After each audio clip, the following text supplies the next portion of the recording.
Buenos días, mis queridos hermanos y amigos. Nos encontramos en el Centro para la Excelencia Familiar, donde comunicamos el Evangelio con fidelidad a nuestro Padre Dios, soberano de toda creación, el eterno, hacedor de todas las cosas, movedor inamovible, el inmortal, invisible, único y sabio Dios. Glorificamos su nombre y le alabamos por ser quien es. Entonces, con fidelidad no solamente a nuestro Dios, sino también a la amada del Señor que es la iglesia, con fidelidad a la familia, nuestra familia, tu familia, debemos ser fieles a ella. Entonces, mis queridos hermanos, hablamos acerca de fidelidad a la palabra del Señor, porque tenemos todas las cosas que enseñamos y vivimos debe ser de acuerdo a la palabra del Señor, a los principios bíblicos, a los preceptos del Señor, porque el precepto de Jehová es puro que alumbra los ojos. Así que les invito siempre a estar aferrados a la palabra del Señor, buscando y reflexionando lo que Dios tiene en ella para todos y cada uno de nosotros. Vamos a orar al Señor y les recuerdo que tengan presente en sus oraciones la vida de la familia Caicedo, William, su esposa y sus hijos, nuestros hermanos de Santel, los que transmiten la predicación y el estudio de la palabra del Señor. Su padre falleció en estos días, entonces oremos al Señor para que el vacío que Él ha dejado sea llenado por nuestro Padre Dios. Y también oremos al Señor por Caterine. Caterine es una joven que se encuentra en estado delicado de salud, y pidamos al Señor que bendiga a su familia, que la familia tenga la fortaleza necesaria en Cristo Jesús ante la situación que están pasando, y que Dios haga un milagro en la vida de ella para testimonio a su familia, a ella misma, a nosotros y para alabanza y gloria de nuestro Dios. Buen Padre Celestial, glorificamos tu nombre y estamos delante de tu presencia en esta hora, suplicándole, eterno Dios, que sea de tu presencia para nosotros tiempos de refrigerio, que nos guardes y nos guíes en todas las cosas. Te damos gracias, Señor, porque este ha sido un año difícil y ya está terminando, y estamos esperanzados, eterno Dios, que en este 2021 que se acerca, la presencia tuya llenará nuestras vidas y nos fortalecerá para continuar la tarea que tenemos por delante. Glorificamos tu nombre, eterno Dios, porque tú eres bueno y porque para siempre es tu misericordia. Obra en la vida de Caterina y su familia, Señor. Haz un milagro, uno de esos milagros poderosos que tú realizas para que tu nombre sea engrandecido, sea glorificado por ellos. Los médicos han dicho que ya no hay nada que hacer, pero tú tienes la última palabra, bendito Dios, porque para los hombres es imposible, para Dios no lo es. Y tú eres el Dios de toda gracia y de toda bondad. También te pedimos, Señor, que pases tu mano sanadora y divina sobre nuestros hermanos del Centro para la Excelencia Familiar, que les des salud emocional, física, espiritual, y también sanes su economía. Amado Señor, nos gozamos y regocijamos en tu presencia y queremos que en Cristo Jesús nuestra vida sea guardada en ti y para ti, con el propósito que siempre glorifiquemos tu nombre y un día lo hagamos en la eternidad. Gracias te damos en Cristo nuestro Señor. Amén y amén. No se te olvide, querido amigo, en este momento puedes tomar tu teléfono y enviarle a tu familia un mensaje, que se conecten en santel.info para que escuchen de la palabra del Señor. También te recordamos que al terminar el estudio bíblico tendremos un tiempo de alabanza y luego vendrá la predicación de la palabra del Señor. Igualmente te pido que estés orando al Señor por nuestra familia. Mi esposa, mi hijo y yo hemos estado con problemas de salud en estos días.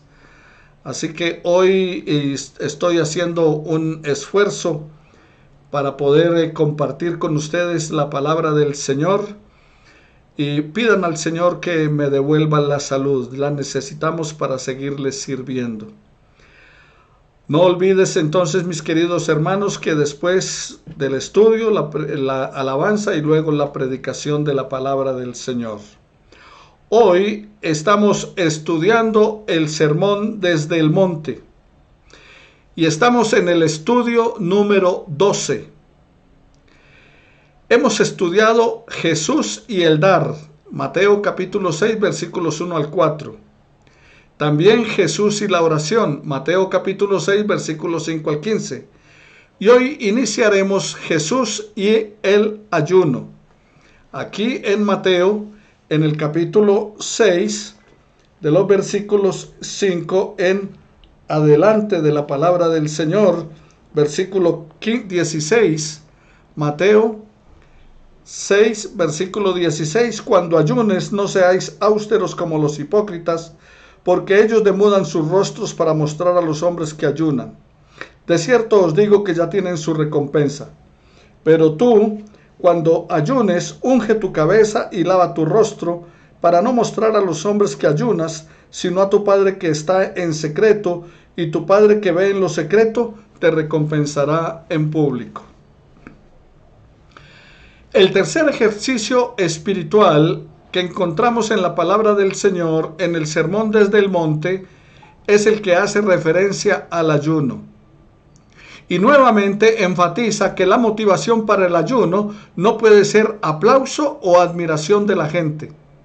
Es importante recordar que el ayuno no es para jactarnos en nuestra tremenda espiritualidad, ni tampoco para castigar nuestro cuerpo, ni para tratar de obligar al Señor a que haga lo que queremos. Ante todo, el ayuno debe ir acompañado de justicia y amor y debe ser para doblegar nuestra voluntad a la voluntad de nuestro Dios. Yo ayuno 2 veces por semana, se jactaba el orgulloso fariseo en la parábola que Jesús relató de Lucas capítulo 18 de los versículos 9 y siguientes. Jesús no condenó el ayuno, sino su jactancia. El ayuno puede ser beneficioso para la salud y ciertamente puede ser un medio de disciplina personal. Nos da beneficios espirituales si se practica para apelar, beneficios espirituales si lo practicamos para apelar a un reconocimiento público de una piedad superior, o sea, para mostrarnos que somos muy buenos, somos muy espirituales, ¿no? Dios conoce la diferencia entre la autodisciplina y la autojactancia. Todo acto religioso digno del reino de los cielos debe ser motivado por el deseo espiritual de glorificar el nombre de nuestro Dios. La práctica del ayuno, o sea, el abstenerse de alimento por motivos religiosos, data de tiempos del Antiguo Testamento. Usted lo puede encontrar en 2 de Crónicas, capítulo 20, versículo 3, y en Joel, capítulo 2, versículos 12 al 15. En el Antiguo Testamento se establece el día de expiación como día de ayuno obligatorio. Y dice así la palabra del Señor en Levítico 16, versículos 29 al 31. Esta será para ustedes una norma perpetua. El día 10 del 7º mes ayunarán y no harán trabajo alguno, ni el nacido en el país, ni el extranjero residente entre ustedes. Porque en ese día tendrá lugar la expiación por ustedes y serán purificados en la presencia del Señor de todas sus transgresiones. Será para ustedes un sábado de descanso absoluto y de ayuno. Esta es una norma perpetua. Recuerde, Levítico 16, versículos 29 al 31 de la palabra del Señor.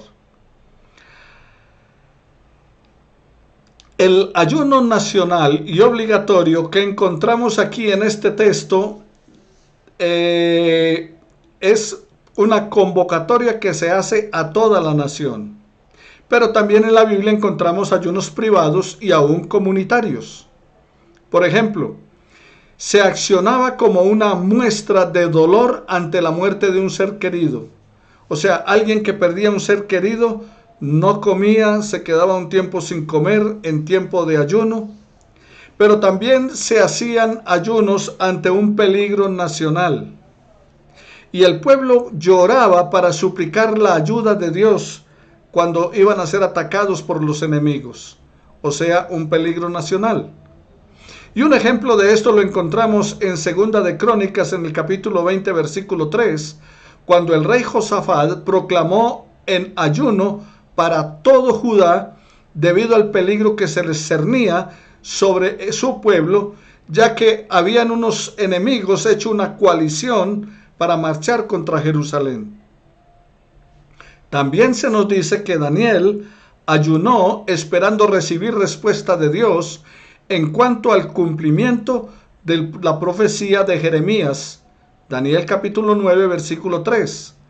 En el Nuevo Testamento nosotros encontramos a Jesús ayunando antes de iniciar su ministerio público, allí en Mateo capítulo 4, versículo 2.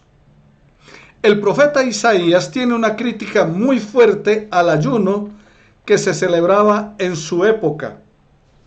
Y él está condenando acerca de muchas cosas que se estaban haciendo. Y proclamó que el verdadero ayuno era aquel que se comparte con el necesitado. O sea que el verdadero ayuno, ¿cuál era? El que se compartía con el necesitado. Isaías capítulo 58, en los versículos 1 al 12 de la palabra del Señor. Clama a voz en cuello, no te detengas, alza tu voz como trompeta y anuncia a mi pueblo su rebelión y a la causa de Jacob su pecado. Que me buscan de día y quieren saber mis caminos, como gente que hubiese hecho justicia y que no hubiese dejado la ley de su Dios. Me piden justos juicios y quieren acercarse a Dios, porque dicen, ayunamos y no nos hiciste caso. Humillamos nuestras almas y no te diste por entendido. He aquí que en el día de vuestro ayuno, dice el Señor, buscáis vuestro propio gusto y oprimís a todos vuestros trabajadores. He aquí que para contiendas y debates ayunáis y para herir con el puño inicuamente. No ayunéis como hoy, para que vuestra voz sea oída en lo alto. ¿Es tal el ayuno que yo escogí, dice el Señor, que de día aflija el hombre su alma, que incline su cabeza como junco y haga cama de cilicio y de ceniza? ¿Llamaréis a esto ayuno y día agradable a Jehová? ¿No es más bien el ayuno que yo escogí, desatar las ligaduras de impiedad, soltar las cargas de opresión y dejar ir libre a los quebrantados y que rompáis todo yugo? ¿No es que partas tu pan con el hambriento y a los pobres errantes albergues en casa y que cuando veas al desnudo lo cubras y no te escondas de tu hermano? Entonces nacerá tu luz como el alba y tu salvación se dejará ver pronto, e irá tu justicia delante de ti y la gloria de Jehová será tu retaguardia. Entonces invocarás y te oirá Jehová, clamarás a él y dirá él, heme aquí. Si quitares de en medio de ti el yugo, el dedo amenazador y el hablar vanidad, y si dieres tu pan al hambriento y saciares el alma afligida, en las tinieblas nacerá tu luz y tu oscuridad será como el mediodía. Jehová te pastoreará siempre y en la sequía saciará tu alma y dará vigor a tus huesos y serás como huerto de riego y como manantial de muchas aguas, cuyas aguas nunca faltan. Damos gracias al Señor por esta porción de su palabra. Aquí nos explica entonces el profeta Isaías cuál es el ayuno que Dios espera. Ahora, no es que el profeta esté contra el ayuno, sino en contra de la motivación con la cual se hace y la forma como se estaba llevando a cabo. De la misma manera, Jesús no condenó la práctica del ayuno, sino el propósito con el cual se realiza según el Señor. Los hipócritas ayunaban para llamar la atención de la gente, de tal modo que los elogiaban por su extraordinaria piedad. Ahora, una vez que se ha recibido el elogio o la lástima de la gente, dice el Señor, ya recibieron su recompensa. De modo que no deben esperar nada más a su favor. Jesús enseñó a sus discípulos a ayunar de forma correcta, no para agradar a la gente, sino a Dios. En su exhortación, Jesús no condenó el ayuno, sino la ostentación y falta de sinceridad con que la practicaban los hipócritas, o sea, aquellos actores teatrales que simulaban una emoción que no sentían y solamente actuaban en un rol para ganar una ronda de aplausos de la gente. Ahora, Dios no se agrada de caras desfiguradas o lúgubres. Al tomarlas como ejemplo, Jesús les estaba advirtiendo a sus discípulos sobre convertir el ayuno en una ocasión para dar a conocer su piedad. No, ellos debían de presentar su rostro gozoso en público y hacer que su ayuno fuera en secreto, solo para Dios. Según la utilizó Jesús, la palabra ayuno se refería a la abstinencia de alimentos por un periodo de tiempo y para un propósito espiritual. El ayuno puede, como segunda acepción, significar el privarse de cualquier cosa legítima para un propósito espiritual.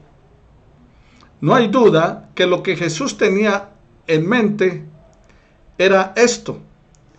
No comenzó su ministerio con un prolongado tiempo de ayuno. Claro, antes de seleccionar a sus discípulos, antes de empezar a su ministerio, fue y ayunó 40 días y 40 noches. Mateo capítulo 4, versículo 2.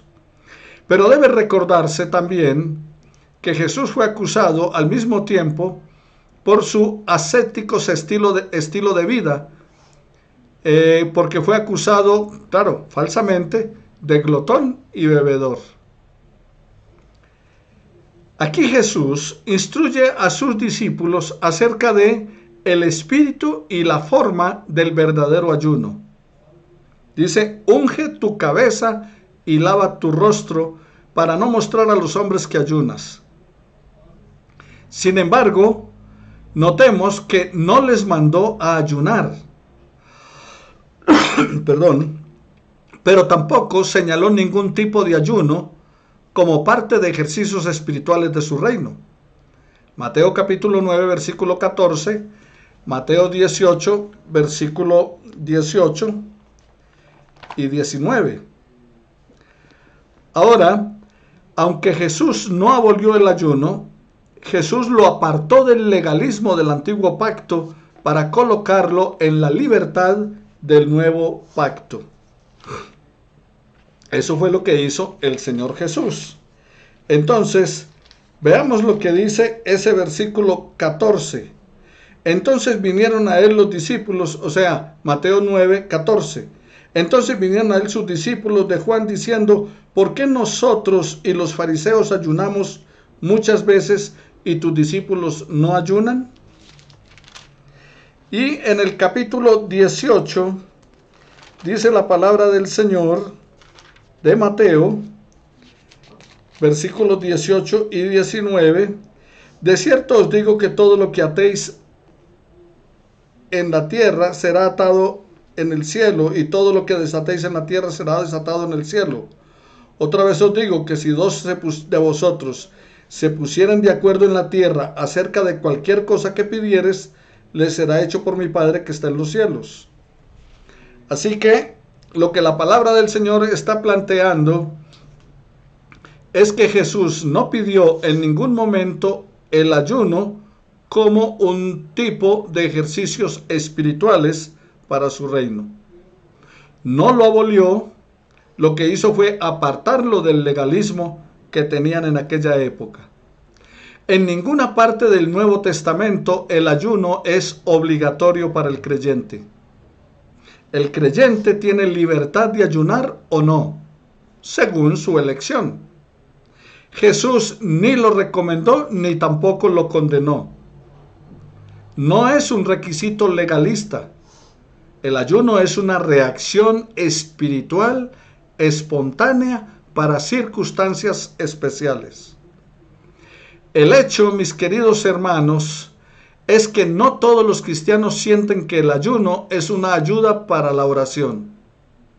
La idea de que el alimento produce carnalidad, mientras que la abstinencia lo induce a la espiritualidad, no tiene base bíblica. Es verdad que una alimentación desmedida no conduce a una espiritualidad profunda, pero eso es otro tema. Ahora, la enseñanza del apóstol Pablo fue que el reino de Dios no es ni comida ni bebida, sino justicia, paz y gozo en el Espíritu Santo. Romanos capítulo 14, versículo 17. Si la vianda nos hace más aceptos ante Dios, pues ni porque comamos seremos más, ni porque no comamos seremos menos. Primera de Corintios capítulo 8, versículo 8 de la palabra del Señor. No hay, mis queridos hermanos, ningún mérito en el ayuno en sí. No es que por el mucho ayuno se lograrán mayores resultados espirituales o habrá más oraciones respondidas. No es un fin en sí mismo, sino un medio para alcanzar un fin. No puede cumplirse solo los viernes, como algunos tienen, venga, viernes de milagros, viernes de ayuno, o de otro día especial. Por ejemplo, que se tiene los viernes como ayuno porque el viernes murió Jesús, pero en ninguna parte la palabra del Señor está mandando a ello, ni tampoco en otro día especial. Sino cuando Dios te impulse a hacerlo. ¿Cuándo debes ayunar? Cuando Dios te impulse a hacerlo. Recordemos que en el Nuevo Testamento hay completa libertad en cuanto al ayuno. Sin embargo, es un hecho que muchos de los grandes santos de todas las épocas han tenido el hábito de orar y ayunar. Muchos misioneros han testificado de los grandes problemas aún insolubles y situaciones más impenetrables, difíciles, que han cedido por la oración con ayuno. Generalmente uno no ayuna hasta que siente una profunda necesidad de hacerlo. Una ventaja evidente, mis queridos hermanos, del ayuno es que ayuda a golpear el cuerpo y ponerlo en servidumbre. Primera de Corintios capítulo 9, versículo 27. Es un práctico reconocimiento de la supremacía de lo espiritual sobre lo sensual. Quizá lo practican de un modo espiritual y para fines espirituales. Quienes lo hacen así declaran que la mente está más clara y vigorosa. Hay un notable despertar espiritual y un creciente poder de concentración. Con base en las ocasiones a las que se asocia en el Nuevo Testamento, parecería que el ayuno es el resultado natural de la preocupación. En ningún lugar aparece como algo predeterminado o dispuesto de antemano. El ayuno generalmente en el Nuevo Testamento está asociado con una fuerte emoción producida por una preocupación espiritual especial. Un ejemplo, la tentación del Señor, Mateo 4:2. El caso de Cornelio cuando ora a Dios pidiendo una revelación de su verdad. Hechos capítulo 10, versículos 30 y 31. Los líderes de la iglesia de Antioquía estaban apesadumbrados por un mundo perdido. Hechos capítulo 13, versículos 1 al 3. Y Pablo y Bernabé preocupados al tener que reconocer ancianos, o sea, pastores en las nuevas iglesias de Asia. Hechos capítulo 14, versículo 23. Bajo la presión de un grave problema, estos hombres fueron impulsados a persistir en oración, tornándose secundaria la necesidad de comer. Para ellos, los otros temas eran más importantes que el ir a comer. La duración del ayuno estaba determinada no por una decisión previa, sino por las presiones de las preocupaciones. Cuando la carga fue quitada, cesó el ayuno. Ahora, cuando estudiamos las Escrituras, vemos que el ayuno era el resultado de, número 1, el desafío de una tentación especial. Número 2, el profundo anhelo de un andar más íntimo con Dios. Y número 3, una carga por la predicación del Evangelio en regiones alejadas. Número 4, dolores de parto espirituales por la edificación de la iglesia. Y número 5, las exigencias de una situación reñida. Mateo capítulo 17, versículo 21. En vez de poner gesto de lástima cuando se ayuna, se debe lavar la cara y perfumarse los cabellos. Esta recomendación trasciende netamente lo literal.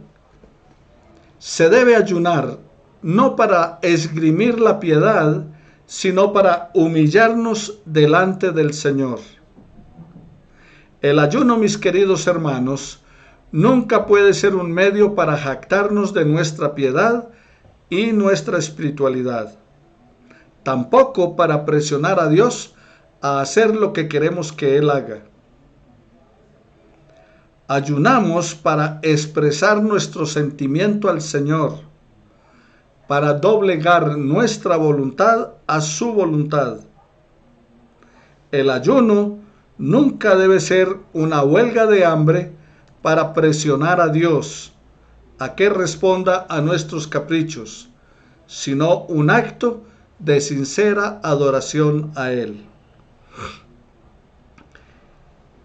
Para que recuerden, los actos de piedad que son buenos, pero realizados con motivaciones malas, no agradan al Señor. Si los actos de piedad se realizan solamente para la satisfacción del ego, entonces se convierten en simplemente actos rutinarios, hipócritas y superficiales que no agradan al Señor. El ayuno, al igual que la oración y el dar, deben practicarse como un acto de sincera adoración a Dios, y no para que la gente nos reconozca como súper espirituales, ni tampoco para presionar al Señor a que haga lo que nosotros deseamos. Entonces, sobre los tres aspectos reflexionemos. Sobre el dar, recuerde, dar, orar y ayunar. De Mateo 6. ¿Los móviles religiosos determinan la religión? ¿Está usted de acuerdo? 2. ¿Prohíben estos versículos dar limosna públicamente? ¿Dónde se encuentra la línea entre el cristiano y el fariseísmo? ¿Acaso no es la intención del corazón el asunto legítimo del tipo de interior justicia? 3. ¿Se prohíbe el que se reconocer la contribución? ¿Puede usted pedir una retribución de Dios cuando el acto tiene la intención de impresionar a otros? ¿Qué es lo que Dios ve cuando nosotros damos? ¿Qué es lo que Dios pesa? Eso en cuanto a dar. Para reflexionar sobre la oración. ¿Está mal ser visto o ser oído por otros cuando oramos? ¿Está condenada la oración pública? ¿Cuál es el meollo en este asunto de la oración? 2. ¿No son aceptables las oraciones largas? En el versículo 7. ¿Es la manera con la intención que Jesús quería ajustar cuando dijo, no oren como los hipócritas?